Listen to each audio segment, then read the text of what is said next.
Good morning student. आज हम बात करेंगे हमारी पाठ्य पुस्तक आरोह का काव्यखंड का द्वितीय अध्याय मीरा।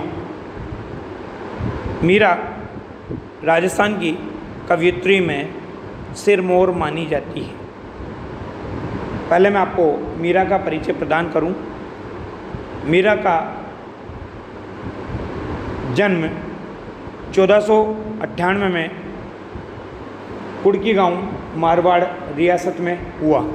ये शकुंतला की महत्वपूर्ण भक्त कवयित्री थी।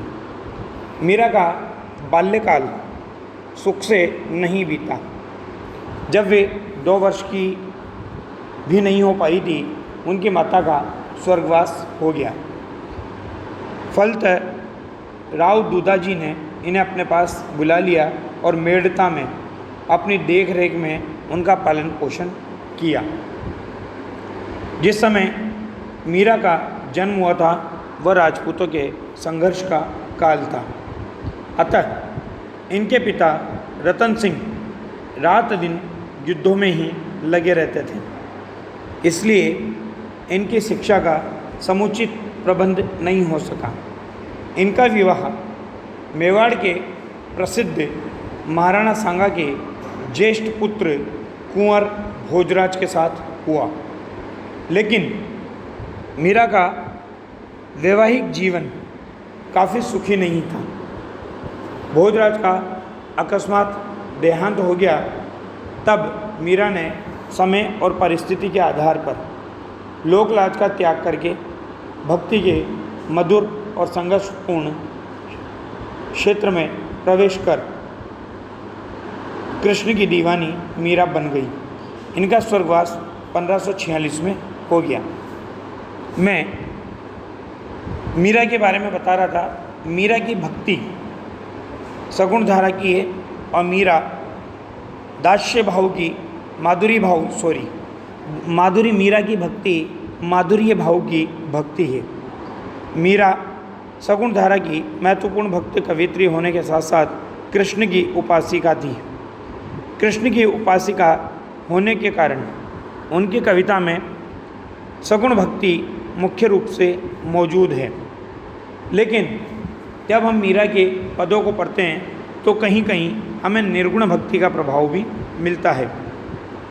संत कवि रैदास, जो कि जाति से निम्न थे, उनके गुरु माने जाते हैं। बचपन से ही उनके मन में कृष्ण भक्ति की भावना जन्म ले चुकी थी, इसलिए वे कृष्ण को ही अपना सब कुछ, अपना आराध्य अर्थात अपना पति मानती रही। अन्य भक्तिकालीन कवियों की तरह मीरा ने भी देश में दूर दूर तक यात्राएं की। चित्तौड़ राजघराने में अनेक कष्ट उठाने के बाद मीरा वापस मेड़ता आ गई। यहाँ से उन्होंने कृष्ण की लीला भूमि वृंदावन की भी यात्रा की। जीवन के अंतिम दिनों में वे द्वारका चली गई। माना जाता है कि वहीं रणछोड़ दास जी की मंदिर की मूर्ति में वो समाहित हो गई। उन्होंने लोकलाज और कुल की मर्यादा के नाम पर लगाए गए सामाजिक और वैचारिक बंधनों का हमेशा से विरोध किया। उन्होंने राज परिवारों में विद्यमान पर्दा प्रथा का भी पालन नहीं किया। अर्थात सबसे पहले पर्दा प्रथा का विरोध करने वाली कौन रही? मीरा। तथा राज परिवार की मर्यादाओं को छोड़कर मंदिर में सार्वजनिक रूप से नाचने गाने में कभी उन्होंने हिचक महसूस नहीं की। मीरा मानती थी कि महापुरुषों के साथ संवाद करना, जिसे क्या कहा जाता है? सत्संग कहा जाता है, धर्म की चर्चा कहा जाता है, से ज्ञान प्राप्त होता है और प्राप्त ज्ञान से मुक्ति मिलती है, ईश्वर का साक्षात्कार होता है, आत्मा में विद्यमान परमात्मा की पहचान होती है। अपनी इन्हीं मान्यताओं को लेकर वे दृढ़ निश्चयी बनी और कृष्ण की उपासना करने लगी। दुनिया उनके बारे में क्या कह रही है? उनकी निंदा कर रही है, उनकी बंदगी कर रही है, उनको अच्छा कह रही है या बुरा कह रही है, ये सब चीज़ें उनको अपने मार्ग से या पथ से विचलित नहीं कर पाई। इन्होंने जिस पर विश्वास किया उसी पर अमल भी किया। अर्थात कहने का मतलब है, जिस कृष्ण पर विश्वास किया उसी के मार्ग का अनुसरण किया, उसी को अमल भी किया। इस अर्थ में जब हम बात करते हैं तो वो युग जो मीरा का काल था वो रूढ़ियों से ग्रस्त समाज का युग था। उन रूढ़ियों का और रूढ़ियों से ग्रस्त समाज का उस ज़माने में दबदबा था, बोलबाला था। वहाँ सर्वप्रथम मीरा के जो कार्य थे, परिवार की मान मर्यादा का त्याग करना, लोक लाज को छोड़ना, संत समागम करना, पर्दा नहीं करना, ये सब क्या था? स्त्रियों की मुक्ति की आवाज़ थी जो मीरा के रूप में उस युग में प्रकट हुई। यह स्त्री मुक्ति की आवाज़ मीरा की आवाज़ बन करके उभरी। जब हम मीरा के पदों की बात करते हैं तो मीरा कृष्ण के प्रेम में हमेशा सराबोर दिखाई देती है। उस प्रेम की गंभीर अभिव्यंजना मीरा के पदों में हमें देखने को मिलती है। मीरा के पदों में मिलन और वियोग की वेदना दोनों दिखाई देती है। विशेष रूप से मीरा के पद विरह वेदना के पद हैं, इसलिए मीरा को विरह वेदना की कवियत्री भी कहा जाता है। और मिलन का उल्लास भी उनके पदों में दिखाई देता है। ऐसा भी कहा जाता है कि उनका श्री कृष्ण से साक्षात्कार हुआ था। मीरा की आंखें चली गई थी श्री कृष्ण के वियोग में रोते रोते, परंतु भक्ति करते करते उन्हें पुनः आंखें प्राप्त हुई। इसलिए वो हमेशा एक ही बात कहती थी कि घायल की गति घायल जाने, हियडो अगट सजोए, और जौहर की गत जौहर जाने, क्या जाना जन जोए। मीरा हमेशा कहती थी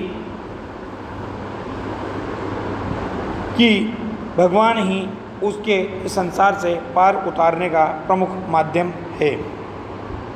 जब हम मीरा की कविताओं की बात करते हैं तो मीरा की कविताओं का प्रधान गुण सादगी और सरलता देखने को मिलता है।